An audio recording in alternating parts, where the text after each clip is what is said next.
ಗುರುಗಳೇ, ಸ್ವರ್ಗ ನರಕ ಎಂದರೇನು? ಉತ್ತಮ ಪ್ರಶ್ನೆ. ಸ್ವರ್ಗ ನರಕಕ್ಕೆ ವೈಜ್ಞಾನಿಕವಾಗಿ ಯಾವುದೇ ಅರ್ಥವಿಲ್ಲ. ಸುಮ್ಮನೆ ಊಹಿಸಿಕೊಳ್ಳಿ.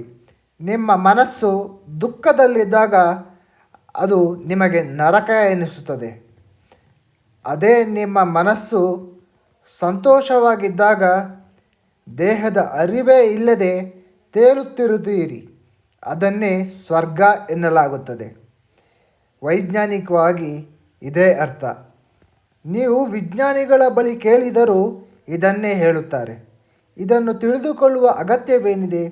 ಶಿಕ್ಷಣದಲ್ಲಿ ಹೌದು, ಶಿಕ್ಷಣವೆಂದರೆ ಕೇವಲ ಡಿಗ್ರಿ ಮುಗಿಸುವುದಲ್ಲ.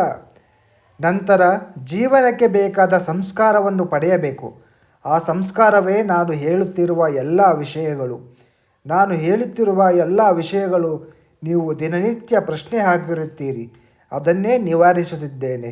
ಇದೇ ಗುರುಕುಲ ಶಿಕ್ಷಣದ ಶ್ರೇಷ್ಠತೆ. ಗುರುಗಳೇ, ಸೃಷ್ಟಿ ಶ್ರೇಷ್ಠವೇ? ಉತ್ತಮ ಪ್ರಶ್ನೆ. ಜಗತ್ತಿನಲ್ಲಿ ಪ್ರತಿಯೊಂದು ಪ್ರಾಣಿ, ಪಕ್ಷಿ, ಕೀಟ, ಜೀವಿಗಳಿಗೂ ಅವರವರ ಬುದ್ಧಿಮಟ್ಟಕ್ಕೆ ತಕ್ಕಂತೆ ಶ್ರೇಷ್ಠತೆ ಇರುತ್ತದೆ.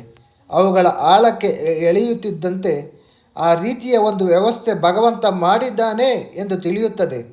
ಬೆಕ್ಕು, ಚಿರತೆ, ಹುಲಿ ಇವುಗಳ ಪಟ್ಟಿ ನೋಡಿ. ಬಣ್ಣ ಬಣ್ಣದ ಚಿಟ್ಟೆಯಲ್ಲೂ ವಿಶೇಷ ನೋಡಿ. ಮೀನು, ತಿಮಿಂಗಿಲ ಬದುಕು ನೋಡಿ. ಹಾವು, ಆಕ್ಟೋಪಸ್, ಹಾರುವ ಹಕ್ಕಿ ನೋಡಿ. ಅಷ್ಟೊಂದು ವಿಶೇಷತೆ. ಗುಡ್ಡ, ಬೆಟ್ಟ, ನದಿ, ಕಲ್ಲು, ಮರ, ಸಮುದ್ರ, ನೀರು, ಮೋಡ ಇತ್ಯಾದಿ ಪ್ರಕೃತಿಗಳ ವಿಸ್ಮಯ ನೋಡಿ. ಪ್ರಾಣಿ ಜಗತ್ತಿನಲ್ಲಿ ಇಂಥ ಸಾವಿರಾರು ವಿಸ್ಮಯಗಳಿವೆ. ಪ್ರಾಣಿಗಳಿಗೆ ಏನು ಗೊತ್ತು ಎನ್ನುವ ದಡ್ಡರಿದ್ದಾರೆ. ನಿಜಕ್ಕೂ ಮನುಷ್ಯ ದಡ್ಡ. ಪ್ರಾಣಿಗಳಿಗೆ ವಿಶಿಷ್ಟ ಶಕ್ತಿ ನೀಡಿದ್ದಾನೆ ದೇವರು.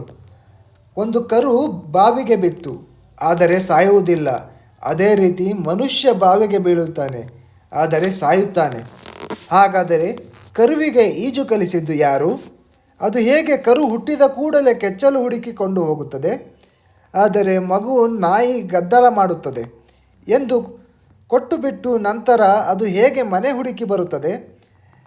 ನಾಯಿ ಹೊಟ್ಟೆ ಉಬ್ಬರಿಸಿದರೆ ಗರಿಕೆ ತಿನ್ನುತ್ತದೆ. ಅಂದರೆ ಪ್ರಾಣಿಗಳು ಕಾಯಿಲೆ ಆದಾಗ ಒಂದು ಮಟ್ಟದಲ್ಲಿ ತಾವೇ ಔಷಧಿ ಮಾಡಿಕೊಳ್ಳಲು ತಿಳಿದಿವೆ ಅಂದಾಯಿತು. ಇನ್ನು ಇರುವೆಗಳು ಮಳೆ ಬರುವ ಮುನ್ನ ಗೂಡು ಸೇರುತ್ತವೆ. ಹೇಗೆ? ಅಲ್ಲಿ ಮಾನವರ ಹಾಗೆ ಪ್ರತ್ಯೇಕ ಕೊಠಡಿ ಇರುತ್ತೆ. ಹೇಗೆ? ಇನ್ನು ಪ್ರಾಣಿಗಳ ಇಂಥ ಸಮಯಕ್ಕೆ ಸಂತಾನೋತ್ಪತ್ತಿ ಮಾಡಬೇಕು ಎಂದು ಹೇಗೆ ತಿಳಿಯುತ್ತದೆ? ಹೇಗೆ ಅಷ್ಟು ಕರಾರಾಗಿ ಗೂಡು ಕಟ್ಟುತ್ತವೆ? ಪಕ್ಷಿಗೆ ಹೇಗೆ ತನ್ನ ಗೂಡು ಅಷ್ಟು ನಿಖರವಾಗಿ ತಿಳಿಯುತ್ತದೆ? ಪಕ್ಷಿಗಳು ಹೇಗೆ ರಂಗನ ತಿಟ್ಟನ್ನೇ ಹುಡುಕಿ ಸರಿಯಾಗಿ ಬರುತ್ತವೆ? ಕೋಗಿಲೆ ಹೇಗೆ ತನ್ನ ಮೊಟ್ಟೆಯನ್ನು ಕಾಗೆಗೂಡಿನಲ್ಲೇ ಇಡುತ್ತೆ? ಯಾವುದಕ್ಕೂ ಉತ್ತರವೇ ಇಲ್ಲ. ಅದು ಸೃಷ್ಟಿ ರಹಸ್ಯವಾಗಿದೆ. ತಿಳಿದುಕೊಳ್ಳಲು ಭಾಷೆ ಇಲ್ಲ, ಆದರೆ ಸ್ವಾಭಾವಿಕವಾಗಿ ಬದುಕುವ ಶೈಲಿ ಇದೆ. ಅಂದರೆ ಪ್ರಪಂಚದಲ್ಲಿರುವ ಎಲ್ಲ ಜೀವಿಗಳಿಗೂ ಈ ರೀತಿಯ ಸ್ವಾಭಾವಿಕ ಜ್ಞಾನವಿದೆ ಎಂದಾಯಿತು. ಇದೇ ಗುರುಕುಲ ಶಿಕ್ಷಣದ ಶ್ರೇಷ್ಠತೆ.